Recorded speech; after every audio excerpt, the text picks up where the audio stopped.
Zidane, c'est la France. On manque pas de respect à la légende comme ça. Voilà comment tout a basculé. Un simple tweet. 13 petits mots tapés sur un smartphone un dimanche soir de janvier 2023.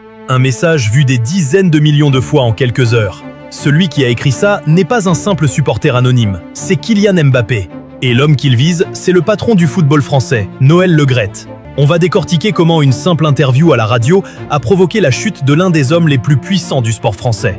Parce que ce jour-là, Le Graët a oublié la règle numéro 1. On ne touche pas à Zinedine Zidane. Pour bien comprendre, il faut remonter un peu le temps. Nous sommes le 8 janvier 2023. La Coupe du Monde au Qatar vient de se terminer. La France a perdu en finale contre l'Argentine au terme d'un match complètement fou. Malgré la défaite, le parcours est bon. Noël Le Graët, le président de la Fédération française de football, est conforté dans sa position.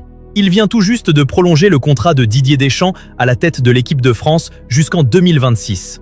C'est une décision logique d'un point de vue sportif, mais elle ferme la porte à une personne, Zinedine Zidane. Zidane, depuis son départ du Real Madrid en 2021, n'a pris aucun autre club. Tout le monde sait, même s'il ne le crie pas sur les toits, qu'il attend l'équipe de France. C'est la suite logique de son histoire. Avec la prolongation de Deschamps, ce rêve est repoussé. Le Graët est invité sur la radio RMC dans l'émission Bartoli Time pour parler de cette prolongation. L'ambiance est détendue. Le président de la Fédération française de football se sent intouchable. Il dirige la fédération depuis plus de 10 ans. Il a connu les victoires, il a survécu aux crises. Mais ce sentiment d'impunité va le pousser à commettre la plus grosse erreur de sa carrière. Les journalistes de RMC font leur travail.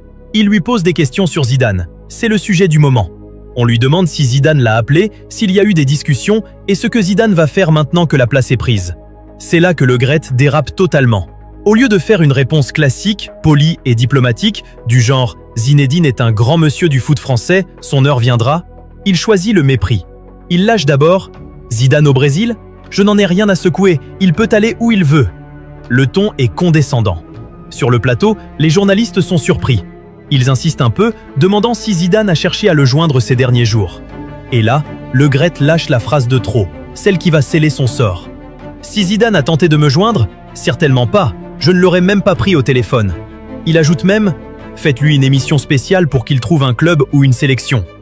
En quelques secondes, le président de la Fédération française de football vient de rabaisser publiquement le meilleur joueur français de l'histoire. Il a voulu montrer que c'est lui le patron, que personne n'est au-dessus de l'institution, et surtout pas au-dessus de lui. Mais il a très mal calculé son coup. L'interview se termine et l'extrait audio tourne instantanément sur les réseaux sociaux. L'indignation est immédiate. Les gens n'en croient pas leurs oreilles. C'est là que Kylian Mbappé entre en scène. À ce moment précis, Mbappé est sur le toit du monde individuellement. Il vient de marquer un triplé en finale de Coupe du Monde, c'est le visage du foot français. Et surtout, c'est un joueur en activité, le vice-capitaine de l'équipe de France. Normalement, un joueur en activité ne critique jamais ouvertement son président. C'est une règle tacite dans le monde du foot. Tu restes à ta place. Mais Mbappé ne calcule pas. À 20h27, il poste son tweet. Zidane, c'est la France. On manque pas de respect à la légende comme ça. L'impact est nucléaire. Le tweet fait le tour du monde en quelques minutes. Dès le lendemain matin, c'est un lynchage médiatique total. La presse sportive, la presse généraliste, la télé, la radio, tout le monde ne parle que de ça. La une du journal L'Équipe le lendemain est sans équivoque. Inacceptable. Le monde du football réagit en bloc. Franck Ribéry, Djibril Cissé, Youri Djorkaeff, les anciens coéquipiers de Zidane en 98 sortent du silence pour le défendre. Mais ça va beaucoup plus loin que la France. Le Real Madrid, le plus grand club du monde, sort un communiqué officiel. C'est extrêmement rare qu'un club étranger se mêle d'une affaire interne française. Le Real déclare regretter ces propos malheureux qui témoignent d'un manque de respect envers l'une des plus grandes légendes du sport. Le club exige des excuses immédiates. Même le monde politique s'en mêle. La ministre des Sports, Amélie Oudéa-Castéra, demande publiquement des excuses à Le Graët pour ce qu'elle qualifie de sortie de route. Pendant ce temps, que fait Zidane? Rien. Il ne dit pas un mot, il ne tweete pas, il ne fait pas de communiqué, il n'appelle aucun journaliste. Et c'est ça qui est fascinant. Son silence est plus fort que n'importe quelle prise de parole. Il n'a pas besoin de se défendre, le monde entier le fait pour lui. Son absence de réaction montre à quel point les propos de Le Graët sont en dessous de lui. Noël Le Graët comprend très vite qu'il a fait une erreur monumentale. Dès le lundi matin, il tente d'éteindre l'incendie. Il publie un communiqué pour s'excuser.